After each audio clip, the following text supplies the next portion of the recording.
Colorado state troopers come upon the scene of a pickup truck rolled over on its side. There's an injured young man in the cab, along with $12,000 in cash. Not far away, a high schooler talks about seeing photographs of two dead people a fellow student has been bragging about. Coincidence? Or are the two cases connected in some murderous way? My name is M. William Phelps. I'm an investigative journalist and the true crime author of close to 50 books. I've dedicated the past 20 years of my life to helping families of the missing and murdered. Join me. We're crossing the line.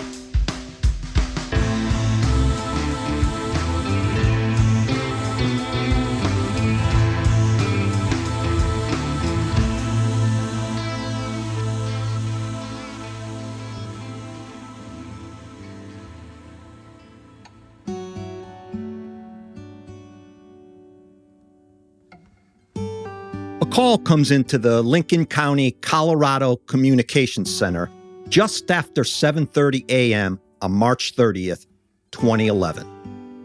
A rollover crash, a bad accident, is reported on County Road 26 in Hugo, southeast of Denver. If you've never been out on these numbered county roads in this part of Colorado, they are flat, very straight, most of them dirt or loose gravel, with acreage of farmland in every direction as far as the eye can see. It's quite barren and desolate and, going fast enough, very dangerous. You can easily lose control of your vehicle. One slight turn of the wheel and the vehicle involuntarily goes into a tailspin. And there you are, at the mercy of the terrain. There's somebody trapped inside the vehicle, dispatch tells the trooper assigned to check it out. By 7:52 a.m., Colorado State Patrol Trooper Theodore Bandy arrives on the scene, and he can see the vehicle lying on its side, skid marks in the dirt, gravel kicked up everywhere. A maroon-colored Ford pickup. The passenger side is on the ground, and the truck is pretty banged up and damaged. There's one dude inside, and what is, as Trooper Bandy's detailed report notes, a large stack of U.S. currency in different denominations scattered between the shattered windshield and damaged dashboard. Emergency vehicles arrive a minute later and begin to work on getting the dude out of the vehicle. The trooper cannot reach the guy's wallet to get his vitals, but he is still somewhat conscious. So the trooper asks him his name. Greg Smith, he manages to say. Greg looks younger, a teenager perhaps. In fact, Gregory James Smith is close to 6 feet tall, about 175 pounds, brown hair, blue eyes, and had just turned 17 years old. He's basically a kid, probably on his way to school when the accident happened. They ask Smith about all the money. Where does a teenager get what looks to be thousands of dollars in cash? And why in the hell is he driving around with it? Before his great-grandparents left for Black Hawk, Colorado, for a planned day trip apparently, they gave it to him, he explains. As they begin to look around, troopers notice a massive amount of coins had spilled out of the vehicle as it rolled over. They appear to be antique coins, in fact. In all, they collect and count over $600 in coins at the scene. Eyebrows are a little raised by this new discovery. Cash, rare coins, great-grandparents, a rollover crash of a vehicle, obviously speeding. Can you tell us who your great-grandparents are? A trooper asks Greg Smith just before he's hauled off to the hospital. He's having great trouble speaking because of his injuries, but he is able to say, Chuck and Laura Clagett. When they count the paper money found on the dashboard and windshield, it amounts to over $12,000. And I'll say here quickly, patrol cops come upon what are some of the strangest circumstances. A patrol cop never knows what they are going to meet up with when a call comes in. I have been told by multiple law enforcement over the years that the most dangerous job in law enforcement is the patrol officer or state trooper out patrolling the highways and interstates. You never know who you are pulling over or what circumstance you are stumbling upon. What at first appears to be injuries that do not seem all that serious, considering Smith had rolled his vehicle over, when they get him to the hospital, things change. Doctors at Lincoln Community Hospital make the call to have Smith airlifted to Swedish Hospital in Englewood, Colorado, after becoming concerned his injuries are far more serious. Greg Smith says he cannot move his legs or toes. A trooper heads over to speak with the Clagetts to see if they're home, or at least find out where in Black Hawk they are. Black Hawk is about 2 hours northwest of Hugo, just outside Denver and Boulder. It should not be hard to find the Clagetts in Black Hawk, as there are only 128 residents in town. An old mining village, Black Hawk now hosts several casinos, making it a popular place for retirees to visit. As soon as they figure out where all the money came from, troopers can focus on the cause of the crash. But they need to know, how did a 17-year-old wind up with $12,000 in cash and over $600 in coins, some of which are antique and worth even more? Walking up to the Clagett's door at their Hugo home, the trooper makes note of there not being any type of forced entry into the house. No lights are on, and all the doors are locked. So it appears the trooper calls in and explains that the Clagetts are probably in Black Hawk and not at their Hugo farmhouse. As that is transpiring, just after 11 a.m., the state police receive a strange, random call.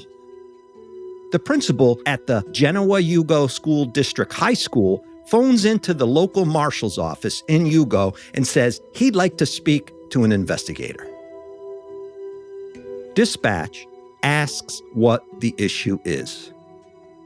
It's about a conversation the principal had with two students earlier that day in school. A most disturbing conversation.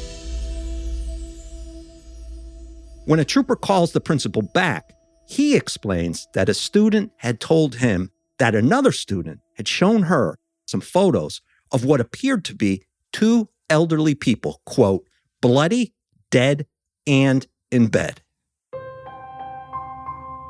School officials had questioned if the photos were photoshopped or fakes lifted off the internet.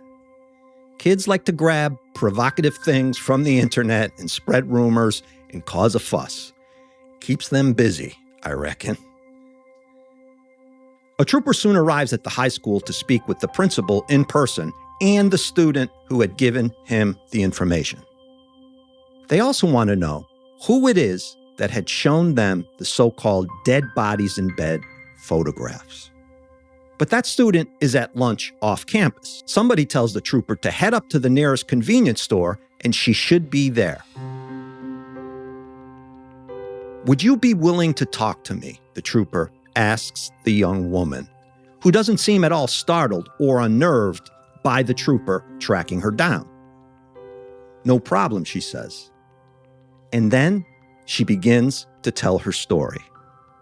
And boy, oh boy, does she have a story to tell. Far beyond simply seeing a few photos depicting an elderly couple dead in bed. For all of you new to Crossing the Line with M. William Phelps, if you go back in the Crossing the Line feed to the fall of 2024, you can access my 10-part deep dive into the Karen Reed case and the murder of Boston police officer John O'Keefe. I produced a limited series, 10 parts, a narrative podcast called 34 Fairview Road, detailing the entire case. Or if you want to find the podcast all in one place, sign up for what is now a free membership at patreon.com/MWilliamPhelps. That's patreon.com/MWilliamPhelps. And you'll find 34 Fairview Road there as well. Or just search for it by title wherever you get your favorite shows. I did over 100 hours of interviews for this podcast, including jurors and friends of Karen Reed and John O'Keefe, as well as law enforcement and a person who actually calls himself Turtle Boy, who is deeply involved in the case on many levels. This is a podcast, believe it or not, that drew death threats directed at my agent and myself. Yes, death threats. Let's take our first break, come right back. Several twists and turns ahead, I promise you. Stay with me on this one.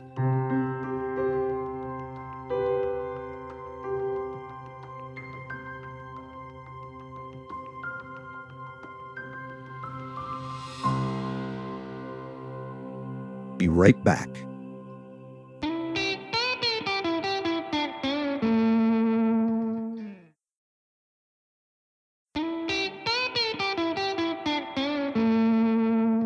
In the year 2020, 1,122 murders involved juvenile offenders. That's about 8% of all murder defendants. That's a lot. More alarming, homicide is among the leading causes of death for people between 15 and 29 years old. And it's boys, 15 to 17 years old, mostly affected by homicide throughout the world. Murder is no doubt a testosterone-fueled crime by and large. Some men, it seems, can dredge up the nerve to kill at the drop of a hat. And even with that, when we see the aftermath, we often wonder, why? Why did so-and-so commit such a murder? It is the most popular question I get asked all the time. In certain cases, we can figure out the why, or motive, if you will. In others, we will never know. In still others, however, the killers themselves tell us why. And yet we are still left to wonder. That all said, let's go back inside the principal's office at Hugo High School as the trooper asks the young girl about the elderly couple dead in bed photographs she allegedly saw. Who was she with, and who showed her those pictures? Greg Smith and I are friends, she begins. We dated once for about a week. So it's this Greg Smith, the kid found in the rolled over pickup truck with all the money, who had been parading around the school like some badass, showing off digital photographs of two dead elderly people lying in their bed. Add the rollover crash Greg Smith was in just that morning, all that money, and law enforcement not being able to locate the Clagetts, that now changes the ball game, right? As I like to say, you don't have to be Columbo to figure out maybe what happened here. A scenario seems to be coming into focus, and perhaps by osmosis, and by that I mean unconscious assimilation. Those photos being passed around school now have a bit more credibility. The trooper speaks with the girl a bit more, asking for details and what else she talked to Greg Smith about on that day. He brought his great-grandparents' van to school on Monday, she says, pointing to March 28th, 2011, a few days before. So I asked him where his grandparents were. He said, they are sleeping. Then Greg pulled out a pile of money and showed her what she thought was well over $1,000 in cash. So she pressed Greg Smith about his great-grandparents. And he tells her this. I went to the post office to get the mail, and when I returned and walked into their bedroom, I saw my great-grandma lying in bed with her eyes popped out of her eye sockets and her face bloody. My great-grandpa was lying on his right side, and he had a hole in the back of his head. As he is showing this girl the pictures, kind of backing up his story, he claims to have taken the photos so she would believe him. Greg Smith said he would call her later that night, indicating that he wanted to take her out. But she never took the call.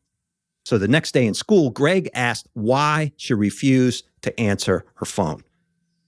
"I told him I was grounded," she tells state police. "I have something to show you," Greg says to her in school the following morning, March 29th. He pulls out a digital camera and begins scrolling through additional pictures he had taken of his dead great-grandmother. Her eye was protruding from its socket, the girl explains to law enforcement, and her face was all bloody. It looked like her face had been smashed in. Pictures of his great-grandfather showed a clear hole in the back of his head, which she presumed to be a gunshot wound. "You need to contact police," she tells Greg. He becomes furious. "No, I touched all the guns in the house. I took their van and all of this money I have." He said he was worried they'd blame him for, as he called it, the murders. "You need to call the police," she tells him again. Greg ended the conversation there before saying he had no idea why anyone would want to hurt his great-grandparents. By this time, the local sheriff's office had made their way into the Clagett home after getting another family member's key to the property. Inside the bedroom, they discover Greg Smith's great-grandparents in bed, both of them dead. 2 Colorado Bureau of Investigation agents are then brought into the case, and they head over to Swedish Hospital and work on interviewing Greg Smith. When they arrive, Greg's mother meets them at the door into his room. "I'll speak to you," she says. Immediately, it is apparent to the agents that Greg's mother has no idea what is going on back at the Clagett house, that both of her grandparents had been viciously murdered. So they do not tell her about it right away. They want to see what she has to say first. As they chat, getting to know more about Greg, it becomes obvious that Greg has been living there with his great-grandparents at the family farm for quite some time after his mother got herself into some trouble. Chuck Clagett was 80 years old, his wife Laura, 82. The Clagetts had a modest, white ranch-style farmhouse with a tin roof on a large spread of land. Greg was actually 2 years old when he and his mother had first moved into the house. They both loved the idea of living on a farm, where Greg began feeding the chickens and he had his own little dog. They even went to church every Sunday with the Clagetts. Greg soon got his own horse. He joined the Boy Scouts, the 4-H club. He played the drums and led what was a fairly normal life, an average kid with average grades. As Greg grew older, according to an article in the Denver Post, he began to display big changes. He became more rebellious. But then one day, he comes home and he demands to join the local Mormon church. Greg's mother told reporter Kirk Mitchell, a great guy, I should say, and excellent reporter I actually once interviewed for a different case on my investigation discovery series, Dark Minds. Greg's mother tells Kirk Mitchell she talked him out of joining the Mormon church. And after that, he started to show signs of anger and isolation. So she took him to see somebody. She was told that Greg was testing the boundaries the adults in his life had put in place. Lots of kids go through this, the therapist said. He'd likely grow out of it. But then Greg's mother got into some legal trouble herself, and so Greg relied on his great-grandparents to, as his mother told the agents, regiment his life. As they stood outside Greg's hospital room talking, troopers heard doctors discuss how serious the accident had been after Greg's mother revealed that Greg can't feel his toes or legs. In school, a solid athlete, Greg started for the baseball, football, and basketball teams. It wasn't as though he had been some sort of kid teachers and school officials were constantly getting on to do better. The kid got A's in some classes, B's, and even D's. He was average, not a troublemaker. At home, however, with his mother gone, Greg continually tested his great-grandparents' authority over him. So they set down firm rules. Some he followed, others he didn't. A trooper then explained to Greg's mother that the Clagetts are dead, shot to death while lying in bed. The woman broke down, explaining that she'd been very close to them and the entire family at one point, but her own actions had put a wedge between all of them. And one more thing, they tell her as the conversation seems to be wrapping up. We believe Greg, your son, he killed them. Be right back after a short final break.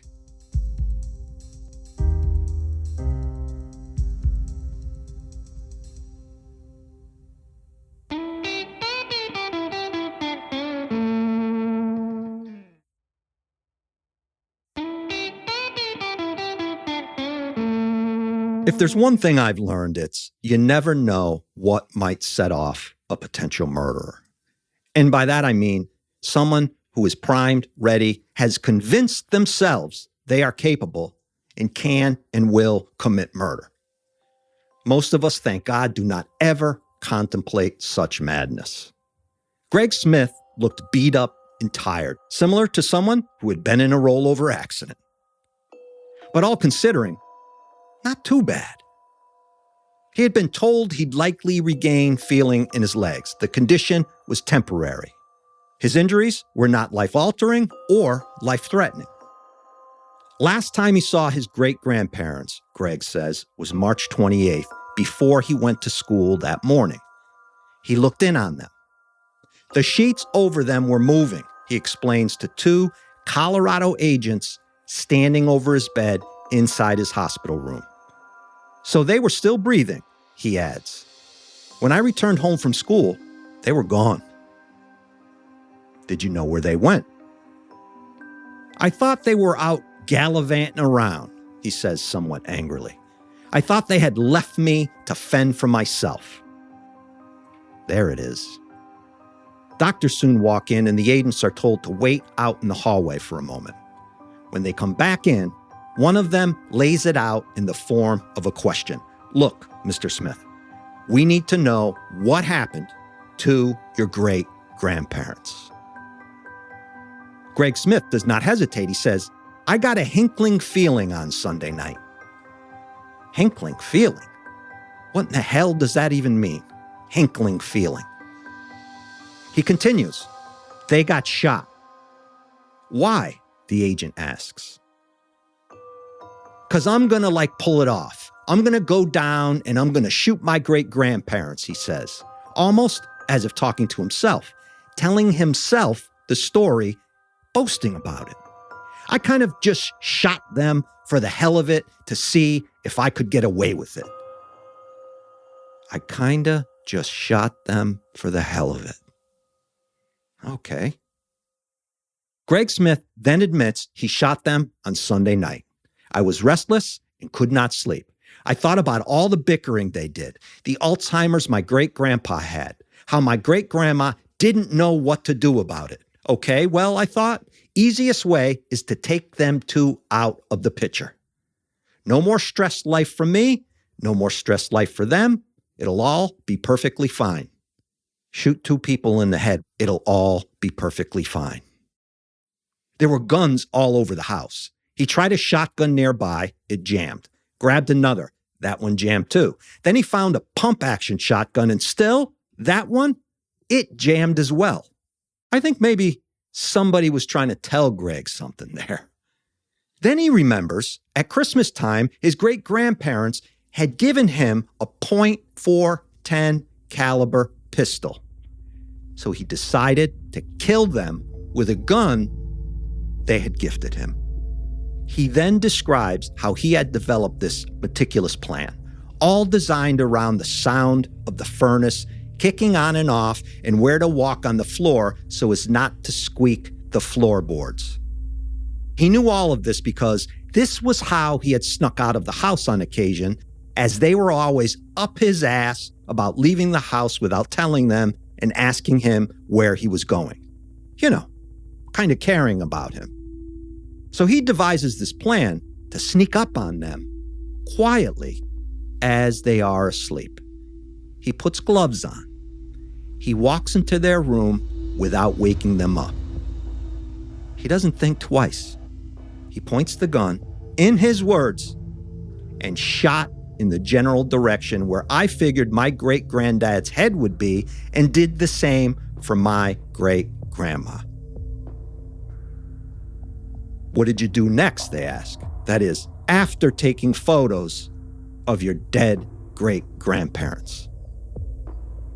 I took the money, packed some clothes, and a map of Afghanistan, which is the most random place and comment ever during a murder narrative. And then I turned off the furnace, which might even be the second most random and stupid comment I have heard during a confession.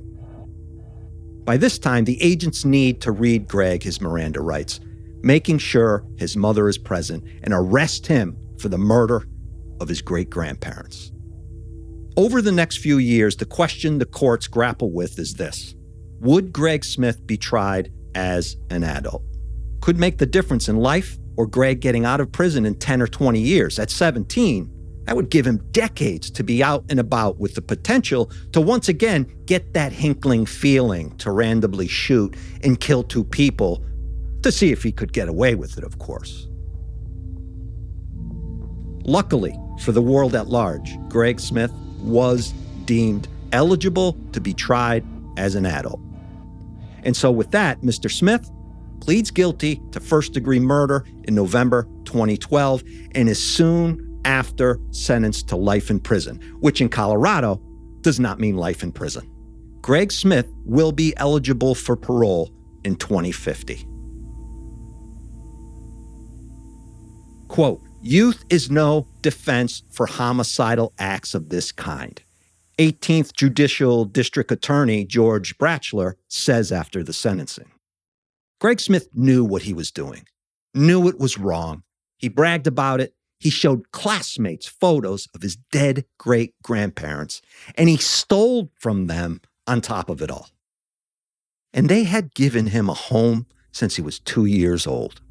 And he turns around and he tells us why he did it. Basically, because he felt like it.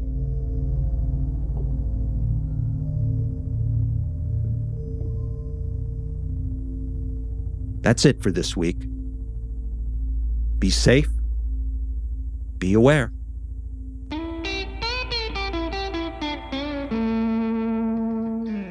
Sources for this episode include Mother Shares Story About Son Accused of Slaying Great-Grandparents in Hugo by Kirk Mitchell. Denver Post, May 4th, 2016. Hugo man who killed great-grandparents wanted to, quote, take them 2 out by Kirk Mitchell, Denver Post, April 30th, 2016. 9-page affidavit for probable cause for arrest warrant. District Court, Lincoln County, Colorado, March 31st, 2011, Lincoln County Sheriff's Office. That's where all the details are, folks. Crossing the Line is executive produced by M. William Phelps, LLC, and Matthew Valentinus, Mom's Basement Management. Written by me, M. William Phelps. Audio mastering and mixing by Matt Russell. Music by Epidemic Sound. Original music written and performed by Thomas Mooney, Tom Phelps, and Matt Russell.